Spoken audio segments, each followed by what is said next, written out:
So we are starting with chapter 2, which is plant morphology 2. Let us see the introduction of this chapter. In the previous chapter we had seen, which was plant morphology 1, we had seen that we have seen the vegetative parts of the plant, which was root, stem and leaf. Now in this chapter we are going to study the reproductive part of the plant, which is which is flower, fruit and seed. Now we had seen in the previous chapter that how from the particular seed a root system and the shoot system develop, and how on the shoot system the particular stem and the leaves develop. Now there will be a question which will arise, that is it like when the seed is germinating at the same time when the root, stem and leaf arise, is it the same time when flowers make their appearance?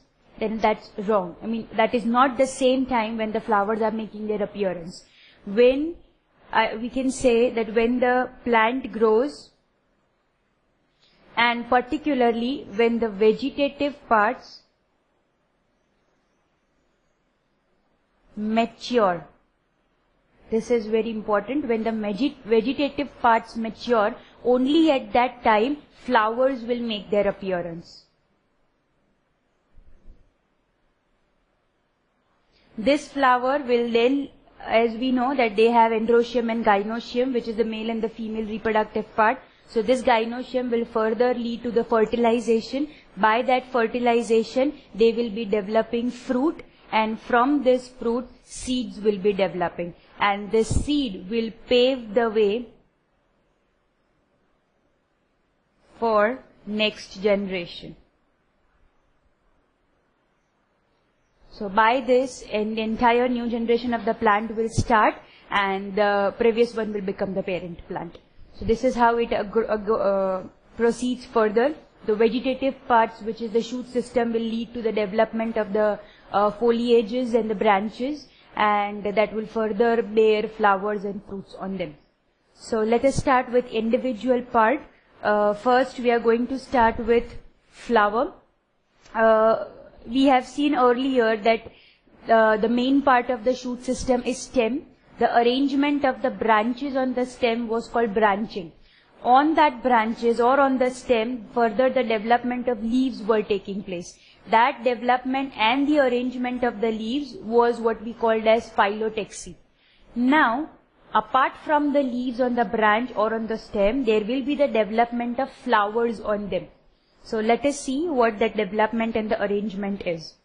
First of all, the axis of the plant which bears the flower. That axis of the plant on which flower are present, that is called as peduncle or rachis. So the axis of the plant on which flowers are arranged is called as peduncle or rachis. So this is flowers are not directly present on the stem or on its branches. They will be present on the stalk-like structure, which is called peduncle or rachis. Okay. Now the arrangement of the flowers on this peduncle, on peduncle or rachis, that is what we call as inflorescence. Okay, that is the arrangement of the flowers on its axis, which is peduncle or rachis.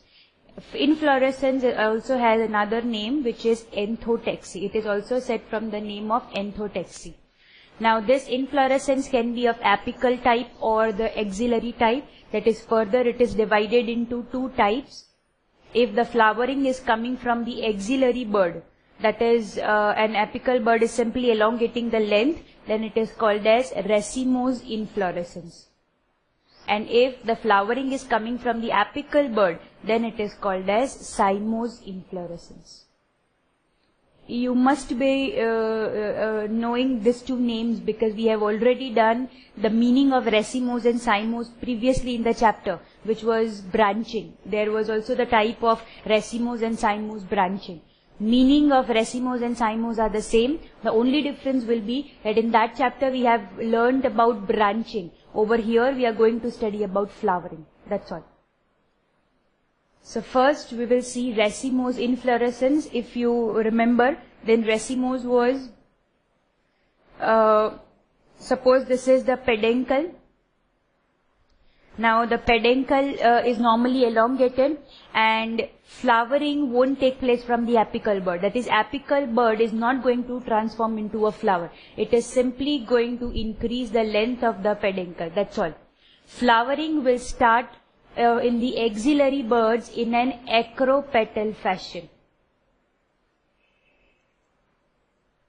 Acropetal fashion is basically the one in which flowering starts from the base of the peduncle, and the base flowers are usually, they develop earlier and they are larger as compared to the further flowers. And then once the flowering starts from the base, after that it will gradually proceed towards the apical area like this. So as you can see in the diagram, the base flower, it is the largest one, and the apical flower is the smallest one. This is called acropetal fashion. So in this way, the flowers will be arranged in racemose inflorescence from the axillary buds. Apical bud won't give flower out of it. So this is racemose. There are many types of racemose inflorescence, but a few of them are only enlisted to you. So let us see them one by one. The first type is raceme. Now, in case of raceme inflorescence, the type, it is a type of inflorescence in which the flowers are, the peduncle, as you can see in the diagram, this is the diagram, the peduncle, the peduncle which is the axis on which the flowers are arranged, it is normally elongated, and the most important is that the flowers in this case are stalked. That means, as you can see, this is the peduncle, the main green stem. On that peduncle, a small stalk-like structure is there, and on that the flower is arranged. So this type of flowers are called stalked flowers. So as the flowers on the peduncle are stalked, they are called as raceme, racemose inflorescence. The example of the plants which has such inflorescence is mustard and caesalpinia. So this is raceme inflorescence. Next is spike. This is the diagram of the spike.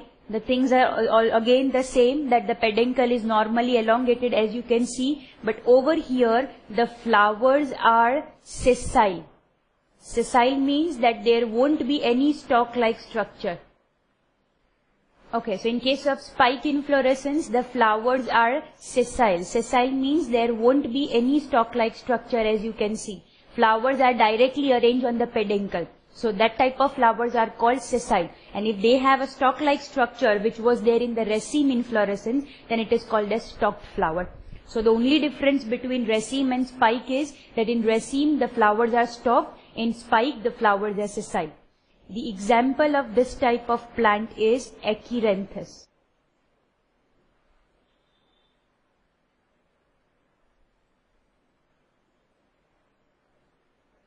So the example is Acheranthus. Next type of racemose inflorescence is Pedix. Now, in this case, you will see that the peduncle, can you see the white portion over here, this one? This is peduncle. The peduncle in case of Pedix inflorescence is very thick and fleshy. The flowers over here, they will be unisexual, that is at a time either it could be male or female. They are sessile, that is they are not arranged on the stalk, they are directly arranged on the peduncle, and they are arranged on the lower side of the peduncle. Particularly, male and female flowers will be separated, that we know. Male flowers are always above the female flowers. Male flowers will be always above the female flowers, and sometimes in between male and female flowers there is sterile flowers arranged. Sterile flowers are basically the one which are not fertile. And can you see this yellow part over here which is entirely surrounding the peduncle? That is the part which is developing from the bract, and that entirely covers the peduncle for protection, and that is called as spathe. This type of inflorescence is called as spadix, and the example of the flowers which has this is colocasia and musa. So this is about spadix inflorescence.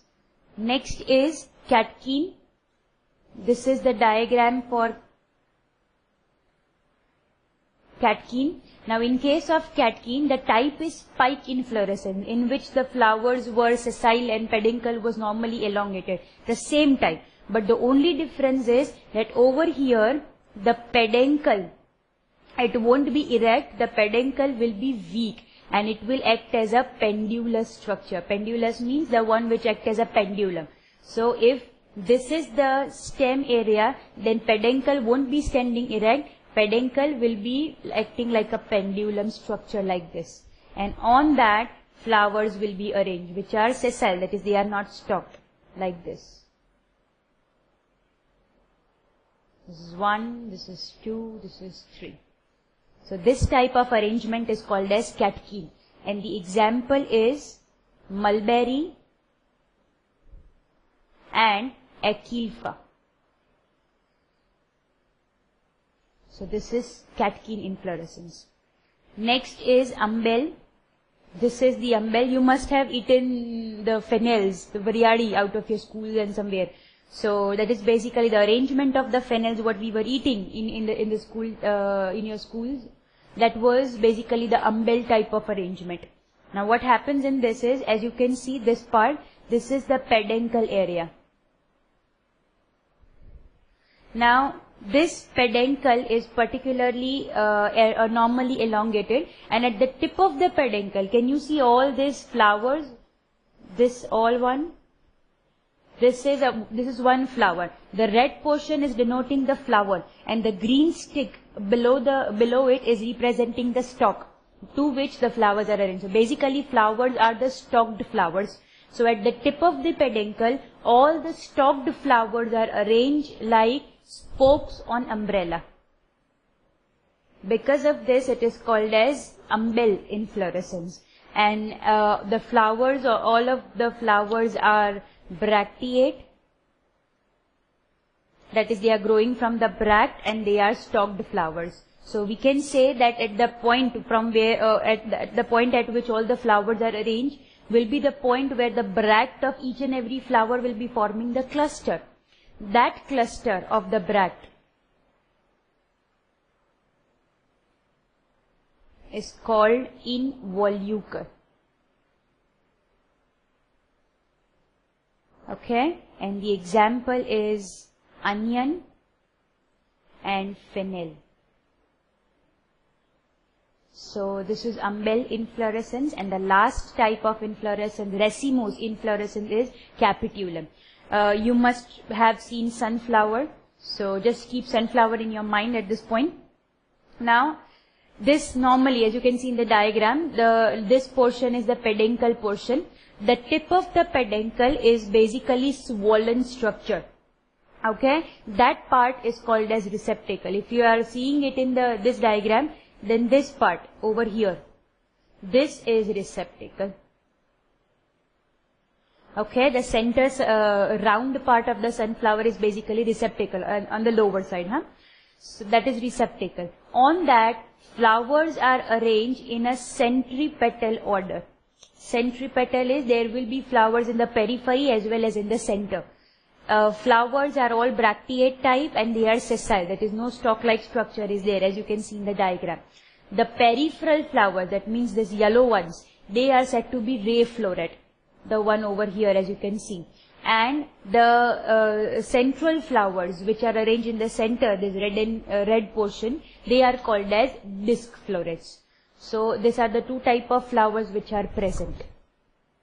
Okay, so this is all capitulum, and the example, again in the center all the bracteate flowers are forming a cluster, and again it is called as involucre. Example is sunflower and tegates. So this is the racemose inflorescence. Now next is cymose inflorescence. Now in case of cymose, the flower are not coming from the axillary bud, the flowering is coming from the apical bud. Okay, as a result, the growth of the apical bud will be arrested. That is, as it is developing itself into a flower, there cannot be further increase in the length of the apical bud, and as a result, there cannot be further increase in the length of peduncle. As a result, to compensate a bit, in that case, they are developing certain type of cymose inflorescence, develop the lateral branch from the axillary bud just under it. As a result, it can increase the length. Let us see how. The first type of inflorescence, cymose inflorescence, is cymose solitary. In this case, a single flower will be present on the peduncle, on the tip of the peduncle. Okay, at the tip of the peduncle, single flower will be present. This flower is basically, it is a stalked flower. On the peduncle, there will be a small stalk-like structure present, which is pedicel. It will demarcate a bit difference between pedicel and peduncle. And on that, the flower will be arranged. There won't be any development of lateral branches in this case. So that is cymose solitary. The example of cymose solitary is hibiscus, as you can see in the diagram. And another example is argemone. So these are the two examples of cymose solitary. The next type is uniparis. Now in case of uniparis, the next type is uniparis. In case of uniparis, the apical bud, before being transformed, before getting transformed to a flower, they develop one lateral branch below it. Okay, so as it is developing only one lateral branch, it is called as uniparis. Now the arrangement of that lateral branch can be in two ways. Either it can be in helicoid form or it can be in scorpioid form. Let us see them. First is helicoid. As you can see in the diagram, this is the development of the flower. So before, this is the main peduncle. Before that peduncle, from the apical bud of this peduncle, the time at which they are going to transform into a flower, before that they will give rise to one lateral branch, as you can see, number 2. Okay, they will also do the same, that this is the apical bud. Before this apical bud get transformed to a flower, they will also give rise to one lateral branch, which is number 3. If this development of lateral branches is in the same direction, either left or right, then that is called as helicoid uniparous cymose branching. It is also said to be unilateral cymose branching. Okay, and uniparous is also said to be monochasial kind, because only one lateral branch is developing. So monochasial kind. The example of this is Hemilia, as you can see in the diagram. The next type is scorpioid. As you can see in scorpioid, the arrangement of the number of branches coming from the lateral bud is only one. But over here, the arrangement is alternately in both the directions. That is, first on the second number it is on the right side. Then on the third number it is left. Then fourth again right. So in this way. An example, as you can see here, it is heliotropium. So this is monochasial kind. Next is biparous or dichasial kind. In that case, as you can see, this is the main, this will be the main peduncle. Before this peduncle give rise to a flower, from the below part it will give rise to two lateral branch, and then it will transform itself into a flower. This will also do the same, that is, before they transform into a flower from the apical area, they will give rise to two more branches, and that will increase. Okay, this type, as two lateral daughter axes are produced, it is called biparous or dichasial. Example 1 is there in the diagram, which is jasmine, and another is nyctanthus. Okay, then next is last one, multiparous or polychasial kind. In this case, this is the peduncle, before getting transformed into a flower from the apical part, they will give rise to more than 2 branches. Let us say 4. Okay, they will also do the same, and then it will transform into a flower. This will also do the same, like this. So when more than 2 daughter axes are produced from the laterally from the peduncle, then it is called as multiparous. Example, one is this calotropis and another is red oleander. So this is all about racemose inflorescence, cymose inflorescence, and with this inflorescence is over. Okay, so now next will be, let us see the typical flower, how it is. Now a typical flower is basically, as we know, flower is said to be the reproductive unit of a plant. It is responsible for sexual reproduction.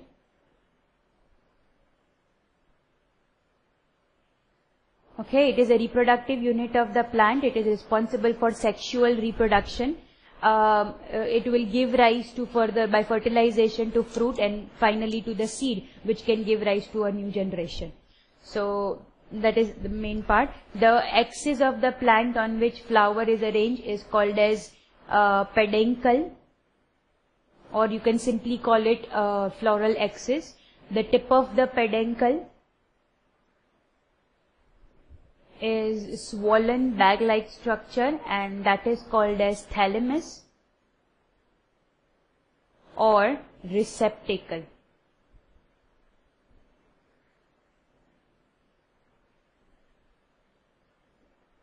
On this receptacle or thalamus, each and every floral walls of the flower are arranged. There are mainly 4 walls of the flower. Let us see them. This is the diagram of the typical flower. There are 4 main walls of the flower. 2 of them are accessory one, the one which are not involved for reproduction, which is calyx and corolla. Can you see that in the diagram? This is corolla, which means the petals, and this is calyx, which means the sepals. And 2 are necessary ones, which are androecium and gynoecium. So 2 necessary walls are androecium and gynoecium, and 2 accessory walls are calyx and corolla. So this is the typical flower. Androecium, the unit are called as stamens, what you can see in the diagram, anthoconnective and filament, and gynoecium is carpel, which is stigma, style and ovary. So this is a typical flower. Let us see the individual parts of the flower. The very first part is calyx. Calyx is the outermost wall of the flower. Basically they are green, they are leaf-like, and the main function of calyx is to protect the flower when it is in bud condition. Bud means kali. So when the flower is in bud condition, it has to be protected, and that is done by sepals, which is calyx. And as we know, individual unit of calyx are called as sepals. Okay. If all the sepals are free from each other, as you can see you see this green portion, this all of them are free from each other, then in that case they are called as polysepalous. And if in this case, can you see all the sepals are fused with each other, you cannot recognize how many sepals there are, then in that case they are called as gamosepalous. Gamo means fused, sepalous means sepals. Poly means free, sepalous means sepals. Okay, so this is all about calyx. Next is corolla. In case of corolla, again it is the wall which is inner to calyx. Outermost was calyx. Then inner to calyx there is corolla. Individual unit of corolla are called as petals. Okay, petals can have different size, different shape and different colors. Right? They can be of butterfly shape, they can be conical, they can be funnel shape, wheel shape, funnel shape. I mean, they can have any different types of shapes, tubular shape, right? And as we know that they have different colors. So basically, the function of the corolla is, first is to attract the insects for pollination, so that they will deposit their pollen grains. And second is to protect the inner walls of the flower. That is androecium and gynoecium. Okay, again they can also be polypetalous and gamopetalous. Poly means, as you can see, the yellow petals, all of them are free from each other through their margins. In that case they are called as polypetalous. Poly means free, petalous means petals. And as you can see over here, the purple color, all the petals are free, fused through their margin. In that case they are called as gamopetalous. In certain cases you can find that the entire sepal and the entire petal, that is outermost wall calyx and the inner wall to it corolla, they are entirely fused with each other. In that case it is called perianth. Okay, that is fusion of sepals and petals. And the example of the plant having this is bougainville. You must have seen bougainville, then lily flower, crenum, all these are the examples of perianth. Okay, so this is all about the corolla. Now we have studied the first two accessory walls of the flower, which is calyx and corolla, which was petals and sepals basically. Now we will see the arrangement of petals and sepals in bud condition of a flower. So the arrangement of petal and sepal in the bud condition of the flower is called as estivation. Right? When the flower is in the bud condition, at that time the petals and the sepals will be arranged in it. There are different types of arrangement listed to you. Basically 5 types of arrangement are there, which is valvate, twisted, imbricate, quinquential and vexillary. Let us see one by one each of them. First is valvate. In this case, all the petals or sepals will touch each other along the margin. Okay, as you can see in the diagram, they are simply touching along the margin and they are not overlapping each other. Okay, that is why it is called as valvate. The example of the one having valvate is mustard and calotropis. Okay, next type of estivation is twisted. In this case, as you can see in the diagram, one side of petal or sepal will be overlapping. That is, it will be overlapping another one. As if I show you this one, this side. Okay, this is number 1, this is number 2. This number 1 is at this point overlapping number 2 petal. And on the contrary, the second side of the same petal or the sepal will be overlapped, as you can see. Okay, so this one number to number 2, it is overlapping. But on the other side, it has been overlapped by its next petal or sepal. This is called twisted. Example is China rose and cotton. So that is twisted. Next is imbricate. In case of imbricate, there will be one petal or sepal which is completely out. That is, both the ends are overlapping someone. One will be completely in. That is, both the ends will be overlapped by some other petals. And the rest of the petals, usually 5 petals are there. Rest 3 will be twisted. That is, one is overlapping and another is overlapped, as you can see in the diagram. This one, it is completely in. This one is completely out and rest 3 are twisted. This is imbricate. Example is Gulmohar and Cassia. Okay. Next comes quinquential. In case of quinquential, 5 petals or sepals are there. Out of this, 2 are completely out, 2 are completely in, and 1 is twisted. That is, 1 overlapping, 1 overlapped. Right? Example of this is cucurbita and Melia. As you can see in the diagram, these 2 are completely in, These two are completely out and this one is twisted. Clear? Next and the last type of estivation is vexillary. It is the speciality of the one which has vexillary corolla. In this case, again 5 petals or sepals will be there. Out of this, one would be the largest petal, as you can see. This is called as standard. Inner to it, there will be 2 smaller lateral petals which are called as LA. And there will be the 2 smallest one on the innermost side which are called keel. This type of arrangement is called vexillary, and this is usually seen in the leguminous plant like peas and beans. Okay, so these were the 5 types of estivation. Now let us come down to the walls again. We have completed first 2 walls, which was calyx corolla, and we have seen their arrangement, which was estivation. Now inner to corolla, there is androecium. Inner to corolla, there is androecium. The individual unit of androecium are called as stamens. Okay. Now stamens are usually made up of 3 parts, which is anther, connective and filament. Right? Anther is the part basically which lead to the production of the pollen grains. Now pollen grains can be smooth or spiny, that is, it may have the pointed ends on it or it can have a smooth surface, and they are of various shapes too. Particularly a sterile stamen.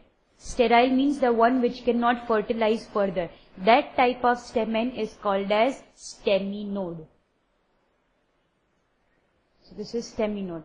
Now let us see the connection of it. Anther is connected to the filament with the help of a structure called connective.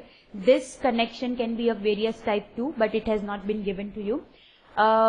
Further, if all these stamens in a particular flower are free from each other, then they are called as free. If they are free from each other, then they are called as free only. And if all the stamens in a particular flower are fused with each other, then they are called as delphus. Okay, now it's not a rule that the connection can be in one group only. They can form one group, all the stamens can be fused in one group, or they can fuse in 2 different groups or even more than 2 groups. So according to that, they have been further differentiated. As you can see, this is the different parts of the anther. Okay, anther, connective and filament, and how the, you can see this diagram.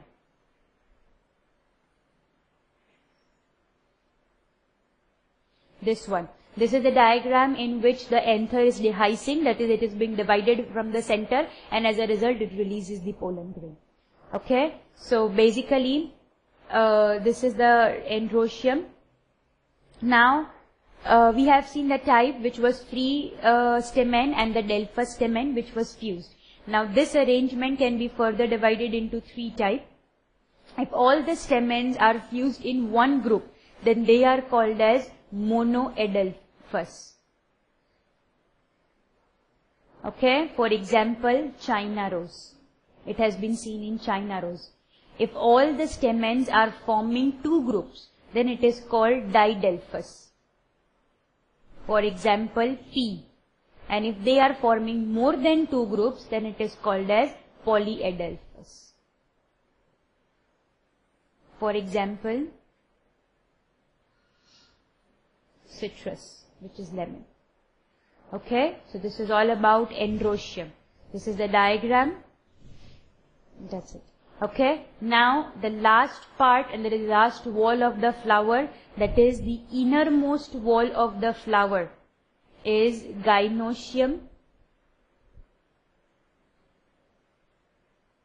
The individual unit of it is called as carpels. Carpels are for basically having 3 parts. The base swollen bag-like structure is basically the ovary. Above ovary there is a tube-like structure which is called style.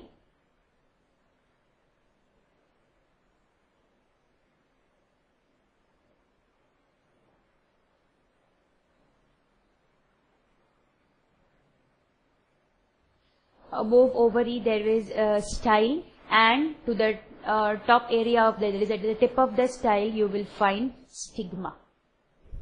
So that is ovary, style and stigma.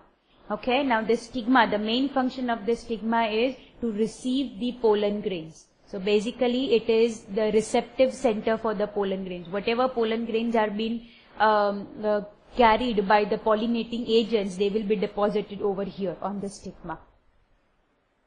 Now as we know, ovary is the base part of it. Okay, now as we know, the ovary is the base part of the carpel. Ovary consists of a cushion-like disc. This cushion-like disc is called as placenta. This cushion-like disc is called as placenta. And on this placenta, a large number of ovules are bared. And these ovules will further fertilize to form the seed. Okay. Now there can be different types of gynoecium.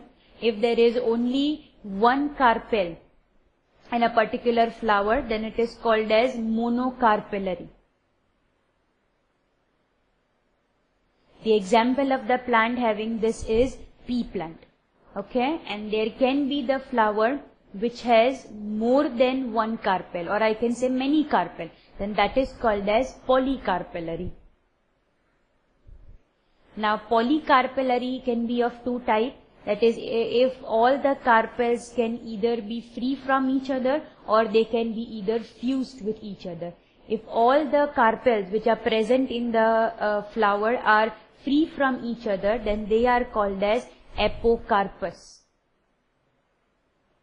Okay, this type of arrangement is seen in rose and lotus. And if all the carpels are fused with each other, then it is called as syncarpous, as you can see in the diagram. And this type of arrangement was found in hibiscus and dhatura.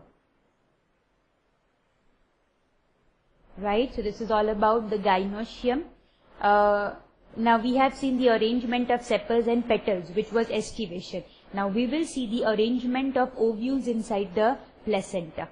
Okay, so as we know, there is the cushion-like disc which is present in ovary. This disc is called as placenta. Okay, and the arrangement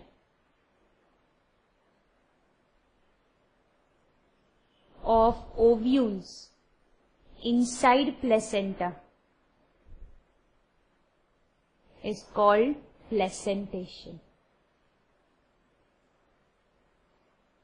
So arrangement of ovules in that cushion-like disc of the ovary, placenta, that is called as placentation.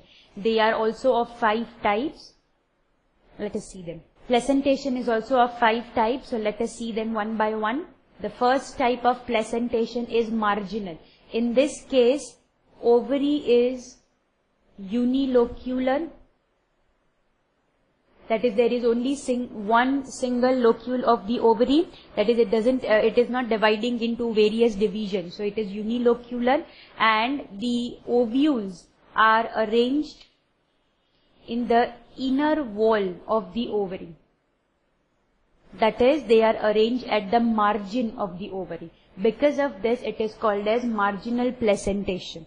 Because of this, it is called as marginal placentation. And the example of this is P and B.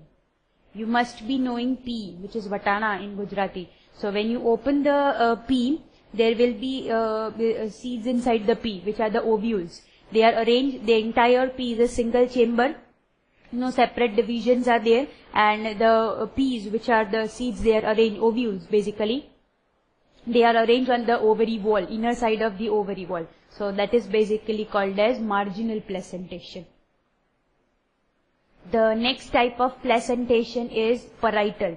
In case of parietal placentation, the ovary is, ovule is basically arranged on the periphery of the wall of ovary, as you can see over here. Okay. Now, in this case, ovary is actually unilocular. but it gives the impression, it look like bilocular. Why? Because it has the presence of false septum. Now you must be knowing septum. Septum means the division. So over here, the division has been started, but it is not completed. At the end of it, ovules have taken birth. As a result, it gives the impression of the division, but actually as the divisions are not complete, the entire area is one only. So it is unilocular, but it looks like bilocular structure. So that is called as parietal placentation.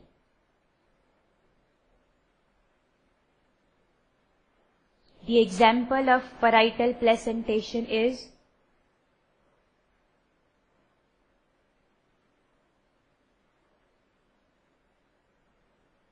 argemone and mustard. Okay.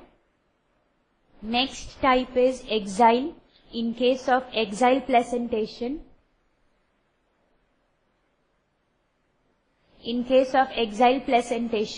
the ovary is multilocular. As you can see, there are various septums, true septums present, which are dividing the area of the ovary. So it is multilocular. In that, ovules are arranged on the periphery, they are arranged in the central area of the ovary, as you can see in the diagram. So it is called as exile placentation. The example of this is, tomato and hibiscus. If you remember tomato, when you cut down the tomato into two pieces, you can find division, and in the center you can find small seeds arranged to them. That is basically the ovules arranged at the center, and the divisions are present, which has liquid in each and every part. So basically that is exile placentation. The next type is free central. Again, from the name only we can say that the ovules are arranged to the central axis of ovary, and all of them are free, that is, they are not connected to the wall of the ovary, so it is said to be free central, and ovary is unilocular. Okay, the example of this is dianthus. And the last type of placentation is basal.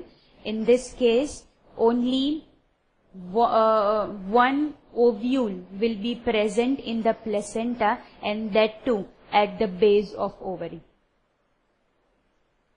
So one ovule at the base of the ovary in the placenta, that is called as basal placentation. And the example is sunflower. So this is all about the arrangement of ovules inside the ovary, which is placentation. Now the next type is the last topic for the flower, types of flower.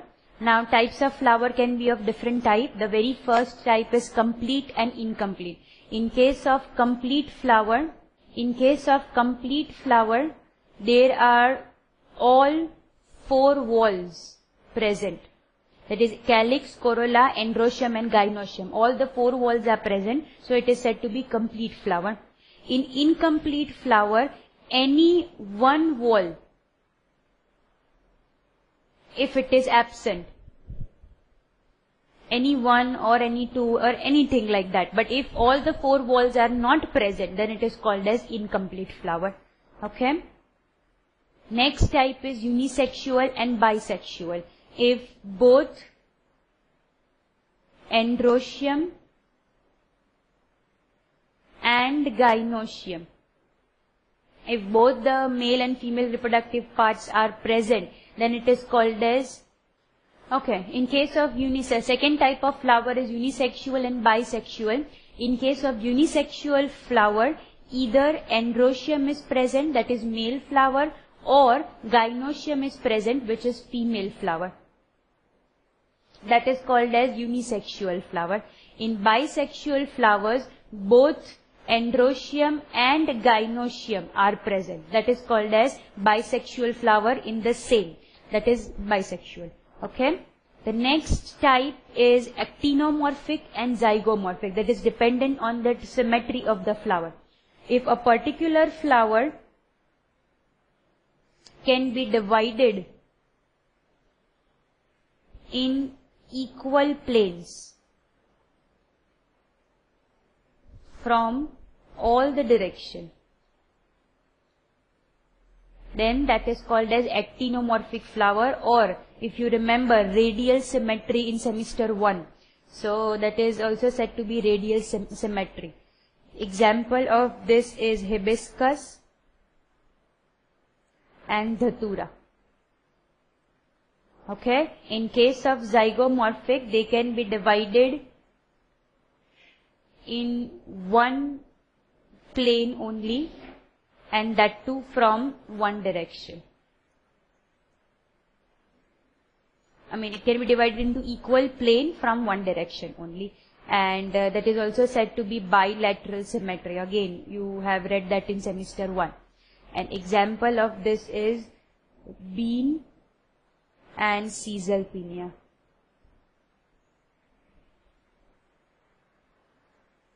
Okay. Next type of flowers are isomerous. Isomerous means when the number of the component present in the flowers are same. That is, they have same number of calyx, same number of corolla, androecium and gynoecium, then that is called as isomerous flower.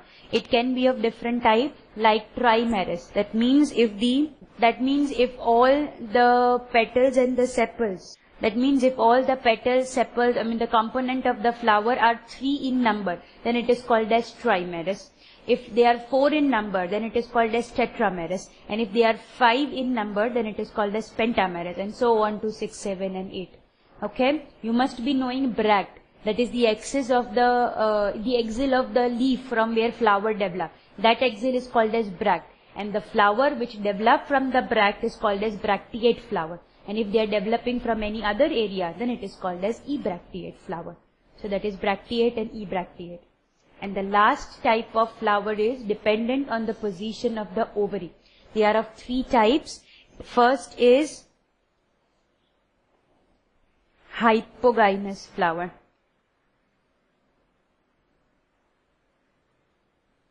This first one is hypogynous flower. In this case, thalamus is conical in shape, and ovary gets the superior position. That is, as you can see over here in the diagram, this is ovary. This is highest in comparison to androecium, corolla and calyx. As a result, it is said to be superior, and rest 3 walls are said to be inferior. And over here, the thalamus is of conical shape.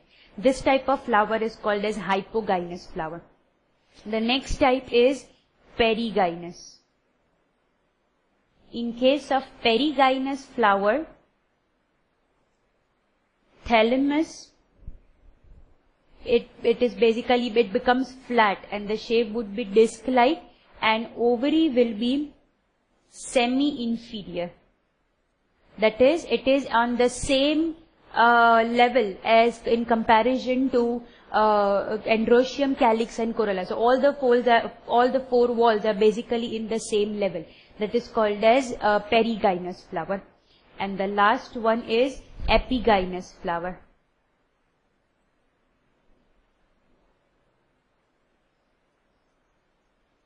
In case of epigynous, thalamus is particularly totally overlapping the ovary.